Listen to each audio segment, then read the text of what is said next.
태풍이 많이 불어서 큰 걱정인데 주의 은혜 가운데 빨리 복구될 줄로 믿습니다. 피해 당하신 분들도 참 망연자실할 수 있지만은 하나님 은혜 가운데 다시 용기를 가지고 잘 복구할 수 있도록 그렇게 기도 많이 해주시기를 간절히 바랍니다. 우리가 하나님이 하시는 일을 우리가 다 알 수가 없지만 좀 힘든 일도 있지만 또 은혜 가운데 좋은 일도 있어요. 그러니까 하나님이 하시는 일을 가지고 또 감사할 일도 찾아야 될 줄로 믿습니다. 자꾸 하나님 은혜 가운데 주님이 하십니다. 하나님이 역사하십니다. 다 형통하게 하실 줄로 믿습니다. 이 믿음을 가지시기를 간절히 축원합니다.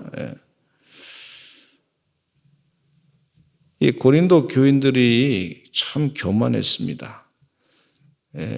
사도 바울의 얘기를 잘 듣지 않으려고 했어요. 왜냐하면 사도 바울파는 있어서 그 사람들은 사도 바울의 얘기를 좀 잘 들으려고 그랬지만은 그러나 사도 바울에 대해서 다른 파들, 아볼로파, 게바파, 그리스도파라고 하는 사람들은 사도 바울의 얘기에 대해서 그렇게 무시하고자 했던 것을 또한 볼 수가 있습니다. 이 교회 안에 이 지도력이 상실이 되면은요, 자꾸 흔들어집니다.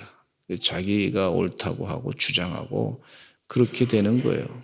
그래서 교회가 고린도 교회가 많이 어려웠는데 이 지도력이 흔들어지고 나니까 그냥 자기가 주장하는 대로 그냥 사람들이 마음이 와 이렇게 움직이는 걸 볼 수가 있어요.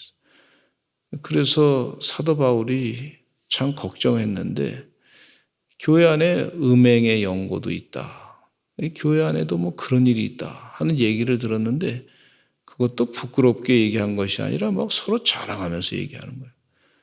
그러니까 영적인 지도력이 제대로 작동이 안 되니까 이게 악령이 역사를 자꾸 하는 거죠. 그래서 나중에는 교인들이 뭐죠? 먹는 문제, 뭐 음식을 부정한 음식이냐, 무슨 뭐 고기를 먹을 때 이 다른 우상신에게 잡혀서 먼저 제사를 지내고 난 다음에 팔아버리는데 뭐 그런 문제까지도 하여튼 여러 문제가 한 문제가 생기니까 여러 문제 한꺼번에 쫙 문제가 있는 거예요. 아주 복잡한 문제가 막 그냥 생기는 걸 볼 수가 있어요. 그래서 이거 어떻게 처리하나? 어떻게 할 것인가? 사도 바울이 기도 많이 하시고 이 고린도 교회에 편지를 쓰신 것이라고 볼 수가 있습니다. 근데 이 기도 많이 할 때 벌써 이미 하나님께서는 이 고린도 교회를 향하신 하나님께서는 역사하셔서 해결을 하고 계시는 것을 볼 수가 있어요. 우리가 기도할 때 이미 기도하기 전부터 하나님은 일하십니다. 응답하시는 줄로 믿습니다. 사도 바울이 그런 마음을 가지고 그런 믿음을 가지고 이 편지를 쓰신 것을 볼 수가 있어요. 주의 은혜 가운데 우리 주님은 지금도 살아계셔서 역사하실 뿐만 아니라 하나님은 우리보다 앞장서 일하시는 분이시다 하는 믿음을 가지고 우리 인생 살면서 지금까지 많은 여러 가지 일들을 경험했는데 앞으로도 여러 가지 일들을 많이 경험할 거예요. 그런데 그때마다 하나님이 역사하셔야 됩니다. 하나님이 일하셔야 우리가 삽니다. 주의 은혜와 자비 가운데 사는 줄로 믿습니다. 그러니까 하나님을 끝까지 붙잡고 성령의 지혜를 따라서 살고 하나님의 말씀에 의지해서 살고 그렇게 해서 인생을 헤쳐나가시고 영생을 사시고 육신의 장막을 벗을 때 주님 부활승천하신 곳으로 가시고 또 부활하신 주님과 함께 다시 또 부활체 모습으로 세상을 다스리는 그런 영광의 역사가 있게 될 줄로 믿습니다. 이 믿음을 가지고 사시기를 간절히 축원합니다. 그 전체를 다 이런 영적인 성령의 충만함으로 우리 인생이 어떻게 될 것이다. 하나님이 지금 어떻게 일하신다 하는 것을 성령의 충만함으로 다 깨달은 우리 사도 바울이 지금 이렇게 고린도 교회에 보니까 영적으로 뭐가 문제가 있는지 아시고 진단하는 거예요. 딱딱 진단하시는 거예요. 당장은 그 사람들이 고린도 교회 성도들이 수용하기가 어려울지 모르지만은 지나고 나면 그게 참 진리의 말씀이구나. 성령이 역사하셔서 주신 합당한 말씀이구나. 이렇게 깨닫고 돌이킨단 말이죠. 주의 은혜 가운데 우리가 하나님의 말씀을 전할 때 진리의 말씀을 자꾸 바르게 전해야 될 줄로 믿습니다. 이 진리의 말씀을 변케 전하면은요, 뭐 세상의 트렌드로 잠깐 사람들한테 반짝 인기는 얻을 수 있지만은 사람의 심령은 변하지 아니하고 또 새로운 트렌드로 사람들이 찾는 걸 볼 수가 있어요. 그렇기 때문에 하나님의 진리의 말씀을 성령 충만해서 늘 바르게 전해야 될 줄로 믿습니다. 그 말씀에 근거해서 우리가 살아야 될 줄로 믿습니다. 이 교회가 말이죠, 서로 내가 바울파다, 아볼로파다, 게바파다, 뭐 그리스도파다, 뭐 이러면서 이렇게 하다 보니까 서로 교만이 막 삭탄. 서로 분별이 되니까 말이에요. 서로 자기가 잘났다고 막 교만이. 우리가 은사를 더 많이 받았다고. 우리가 하나님의 지혜를 더 많이 한다고. 그러면서 서로 막 그냥 으르렁대면서 싸우다 보니까 교만이 막 그냥 서로 내가 잘났다 이러니까 교만이 막 풍성했어요. 겸손이 역사해야 되는데 교만이 풍성한 걸 볼 수가 있어요. 그때 이 사도 바울은 내가 너희를 위하여 이 일에 나와 아볼로를 들어서 본을 보였다. 그렇게 말씀해 주고 있어요. 나와 아볼로를 들어서. 서로 협치한 거지, 협력한 거지. 우리 주님께서 일하시는 것을 서로 자기의 각자의 은사를 가지고 도운 거지. 그렇게 한 거지. 서로 자기가 잘났다고 주님 빼놓고 하니까 이게 문제가 되는 거예요. 하나님 빼놓고 하니까 이 진화론도요. 하나님 빼놓고 하니까 이게 우리 인간이 서로 잘났다고 자꾸 하다 보니까 쓸데없는 거 가지고 헛하는 거 가지고 붙잡고 있다가 결국 같이 망하게 되는 거 아닙니까? 인류가. 진리에 의해서 살지 아니하고 비진리를 붙잡다가 그게 진리인 것처럼 착각하고 있다가 모든 것 다 잃어버리는 그런 결과를 얻게 되는 걸 볼 수가 있어요. 아볼로는 서로 협력해서 말씀 밖으로 넘어가지 말라 한 것을 우리에게 배워서 서로 대적해서 교만한 마음을 가지지 말게 하려고 서로 아볼로와 바울이 사도 바울이 무슨 내가 세례를 줬냐 너희가 세례 한 명 준 거 있는데 그렇다고 해서 내가 그것으로 내가 구원자냐 내가 메시아냐 그렇지 않다 이렇게 분명하게 얘기한 것을 볼 수가 있어요. 관심의 초점은 예수 그리스도 그분이 구원자시고 예수님의 마음을 본받아서 살라고 교만한 것을 내려놓으라고 그렇게 권고하신 것을 볼 수가 있어요.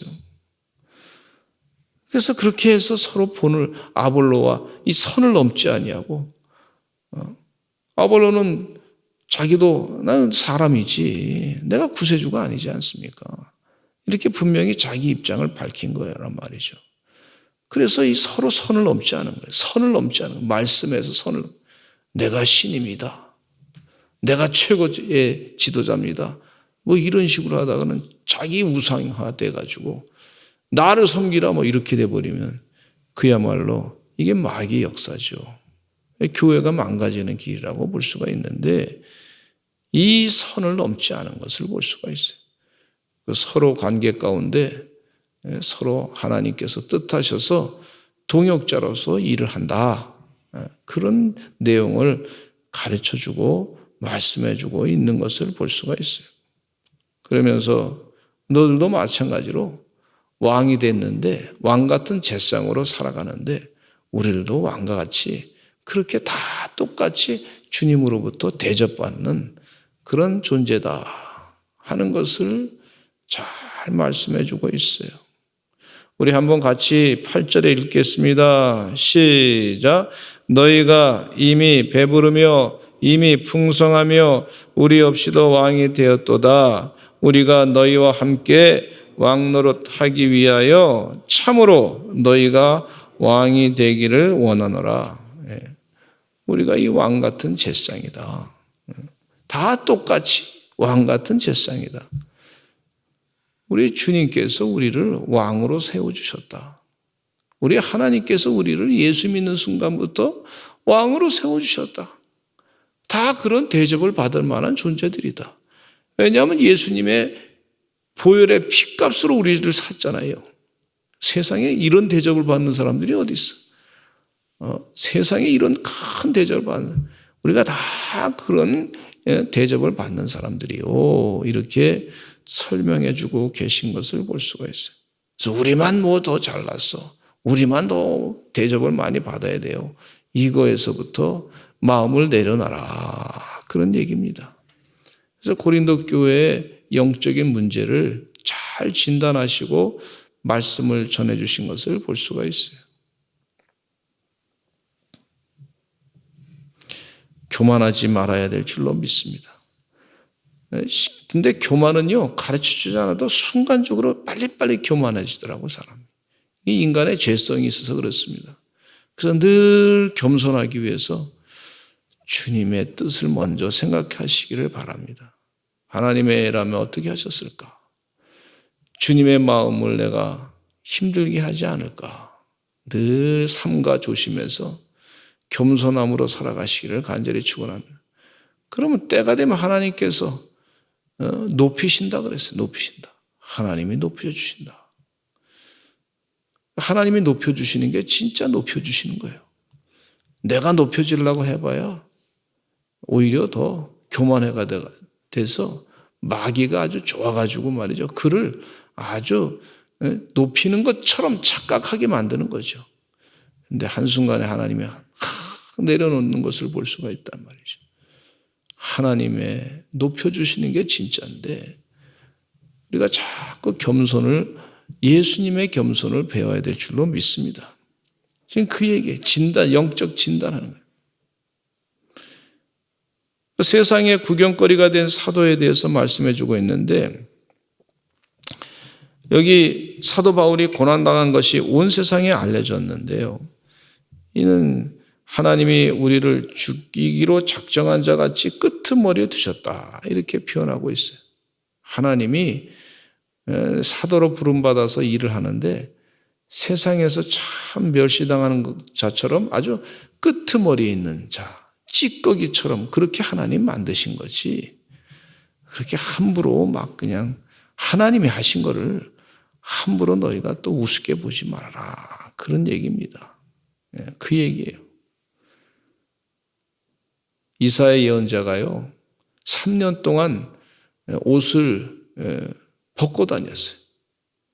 3년 동안 이스라엘 백성들이 하나님 말씀을 제대로 듣지 않으니까 아주 하나님 말씀에 대해서 관심도 없어. 하나님 말씀을 전하는 사람들에 대해서 관심도 없어. 그러니까 그 사람들에게 관심을 갖게 하기 위해서 옷을 벗고 다녔어요. 그리고 사람들이 그를 보니까 좀 이상한 행동을 하거든요. 저 사람이 무슨 말 하길래, 그러나 그래서 조금 관심을 갖게 했던 것을 볼 수가 있어요. 하나님이 말이죠, 이사야 예언자를 아주 세상적으로 좀 우습게 보이는 사람으로 그렇게 만드신 것을 볼 수가 있어요. 끄트머리에 세우신 걸 볼 수가 있어요. 호세아 예언자도 마찬가지였습니다. 하나님이 택한 그런 귀한 예언자인데 하나님께서요 그를 이 창녀와 결혼하게 살게 하고 또 도망간 그 창녀를 또 다시 데려다 살게 하고, 그 사람들이 봤을 때 저 사람은 참 부정한 사람하고 아주 형편없는 사람하고 결혼해서 사는 사람이니까 형편없는 사람이다 할 정도로 말이죠, 무시당할 정도로 그렇게 끄트머리에. 근데 그거 가지고 하나님이 지금 말씀하시는 거예요. 고멜과 같이 창녀와 같은 이스라엘 백성들을 하나님이 끝까지 사랑한다, 호세와 같이 그런 예언자를 보내 끝까지 사랑한다 하는 징표를 보이는 것이다, 그런 얘기 하시는 거예요. 그러니까 지금 여기 사도 바울도 마찬가지로 이 사도들이 끄트머리에 있는 거, 자기 십자가를 지고 하나님 보실 때 끄트머리에 있는 것 같지만은 결국 그것으로 겸손을 보이고 있지 않느냐. 겸손함으로 섬길 줄 알아야 된다. 이렇게 말씀해 주고 있어요. 너희들이 이 세상에서 사는 동안에 높은 사람이 되고자 하거든 섬기는 자가 되라. 끄트머리에 있는 자처럼 사도 바울과 같이 아볼로처럼 사도들처럼 그렇게 핍박받는 그런 끄트머리에 있는 자같이 되라. 그런 말씀을 고린도 교회에 해주시고 있는 것을 볼 수가 있어요. 이것이 고린도 교회의 문제 해결의 이 돌파하는 해결의 해결책이라는 거예요. 내가 십자가를 지고 주의 은혜 가운데 이 주의 사랑을 잘 전하는 사람이 되어야 되겠다. 겸손의 모범을 보이고 살아야 되겠다. 그렇게 가르쳐주고 있어요. 이 세상에 상처받은 사람들이 많이 있습니다. 상처 준 사람은 별로 안 보이는데 근데 이 상처를 해결할 수 있는 것은 뭐냐? 이거 해결해야 돼요. 치유받아야 돼요. 그래야 이게 문제가 해결돼요. 다 내 상처 해결해 달라고 자꾸 얘기는 하지. 이걸 치유하려고 정작 나서는 사람은 별로 없다는 거예요. 결국 이 치유를 이것을 해결하는 방법은 낮은 자리에서 자기 십자가를 지고 겸손해야 이게 해결이 된다는 거예요. 예수님처럼 살아야 된다는 거예요. 지금 예수님, 이 사도 바울이 그렇게 얘기해 주고 있어요. 그러면서 하시는 말씀이 우리는 그리스도 때문에 어리석지만 너희는 그리스도 안에서 지혜롭고 우리는 약하게 됐는데 오히려 약한 이 모습 중에서 너희는 강하고 너희는 존귀하게 되고 또 우리는 비천하게 되고 우리가 세상에서 하나님의 일을 하다가 모욕을 당하는데 축복하고 박해를 받았지만은 참고 비방을 받으니 오히려 비방을 받음에도 불구하고 권면한다 이렇게 말씀해 주고 있어요. 지금 이 사도 바울의 자세, 사도의 자세가 교회를 살리는 것이다. 그렇게 말씀해 주고 계십니다. 그러면서 권면하는 말씀이 너희를 부끄럽게 하려고 이런 것을 쓴 것이 아니고 이것은 교회를 살리고 영이 살게 하기 위해서 그렇게 쓰는 것이다. 이게 진리의 말씀이다. 그렇게 가르쳐 주는 걸 볼 수가 있어요. 사도 바울의 자세를 보면 참 겸손의 모범을 보이는 자세입니다. 우리도 이와 같이 사도 바울처럼 깨닫고 살아가시기를 간절히 축원합니다. 그러면서 사도 바울은 이런 말씀하고 있어요. 같이 읽어보겠습니다. 16절에 시작. 그러므로 내가 너희에게 권하노니 너희는 나를 본받는 자가 되라. 너희는 나를 본받는 자가 되라. 서로 잘났다고 자랑하지 말고 본받는 자가 되라. 나처럼 겸손함으로 살아가라. 그렇게 말씀하고 계시면서 하나님의 나라는 말에 있지 아니하고 오직 능력이 있습니다. 무슨 말씀이냐면 우리가 말 가지고 이 세상 문제를 다 해결할 수 없지 않느냐. 그 얘기입니다. 아무리 잘났다고 서로 자랑한들 말 가지고 되는 게 아니라 하나님의 일하심으로 되는 것이다. 하나님의 응답하심으로 되는 것이다. 그런 얘기예요, 지금요. 하나님이 일하셔야지. 그래서 우리가 교회 와서 기도하지 않습니까? 자기 십자가를 지고 눈물로 기도합니다. 하나님이 응답하셔야 됩니다. 내 힘으로 안 됩니다. 주님이 일하셔야 됩니다. 그 얘기예요. 할렐루야. 어떻게 사람의 문제를 사람의 말로 다 해결하겠어요? 하나님이 능력 가운데 해결해 주셔야 될 줄로 믿습니다. 하나님의 나라와 그가 반드시 구하는 때 반드시 이루어질 줄로 믿습니다. 하나님 도와주세요. 오늘도 자비를 베풀어 주세요. 기도하시는 여러분 되시기를 간절히 축원합니다. 주의 은혜를 내려 주시옵소서. 우리 이 대한민국에 여러 문제가 있고 또 가정의 문제가 있고 교회의 문제가 있지만은 결국은 하나님이 해결해 주셔야 되는 거예요. 우리가 말 가지고 되는 게 아니라 하나님의 능력으로 되는 줄로 믿습니다. 주의 영으로 되는 줄로 믿습니다. 간절하게 오늘도 기도하시는 여러분 되시기를 간절히 축원합니다. 답답한 것을 주님 앞에 다 토로하고 문제를 주님 앞에 고하고, 근데 문제를 그 주님이 모르시는 게 아니에요. 이미 우리보다 더 잘 알고 계세요. 우리 기도할 때도 그 문제에 대해서 다 설명할 수가 없습니다, 말로. 그런데 하나님은 다 알고 계세요. 한두 가지 말로도 그렇게 해도 하나님이 응답하실 줄로 믿습니다.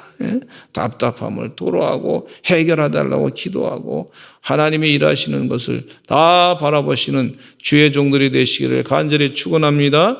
우리 다 같이 주여 많이 하시고 통성으로 기도하겠습니다. 주여